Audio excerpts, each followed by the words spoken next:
I love waves, and not just because I'm a surfer. Oh, wait, I've never actually surfed, but I still love waves. You see, waves aren't just something we find at the beach. Waves are all around us. The light we see, the sounds we hear, the wireless signals that connect us to our friends and family, and so much more.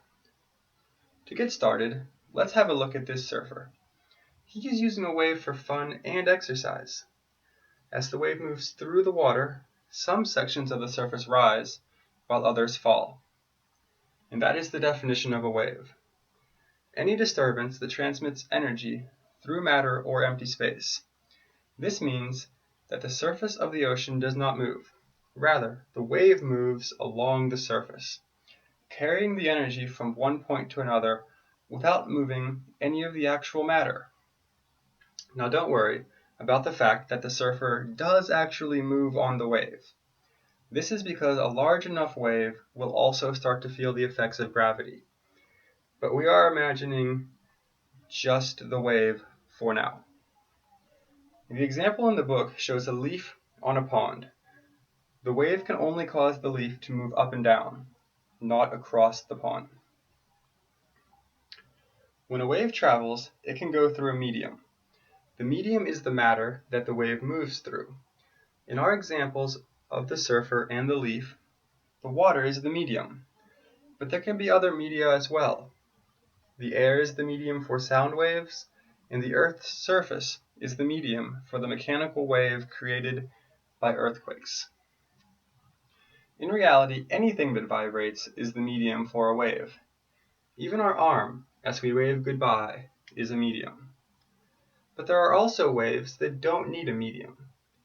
These are called electromagnetic waves, and they are the foundation for many of our modern technologies. Electromagnetic waves are the way... What? Instead of me just sitting here and explaining to you what this is, how about we go outside and see for ourselves? The light that my eyes are using to see all of this are actually electromagnetic waves that have traveled 150 million kilometers through empty space on an 8-minute journey from the sun. But more than just that, the air that surrounds me is full of various electromagnetic waves. Cellular signals, TV signals, radio signals, GPS signals, Wi-Fi signals. All of these are right here, right now. But wait, I thought we were going to see for ourselves. Well, the thing is, we don't actually see electromagnetic waves, even light. You see, when a wave moves through a medium, you see the medium move. This is evidence of the wave. But you don't see the actual wave.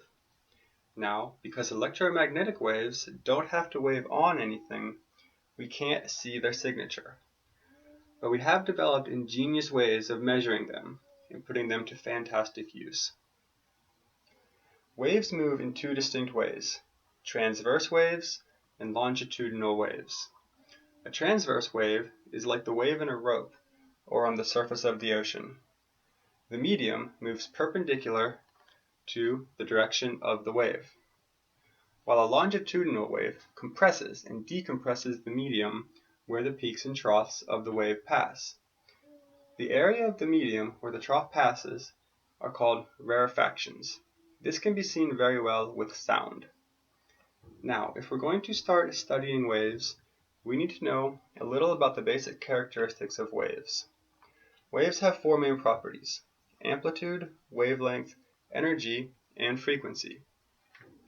Amplitude describes the distance of the peak or trough from the rest position of the medium. The distance to the peak or trough will always be equal. Wavelength describes the distance of each wave occurrence. This can be measured crest to crest or trough to trough. Energy is just the amount of energy that the wave carries. A shorter wavelength means more energy, while a longer wavelength means less energy. And finally, frequency is the rate at which waves are produced or the number of waves that pass through a point in a given time. If we understand these four terms, we are ready to master the wave, and who knows, maybe one day build our own wave-based technology.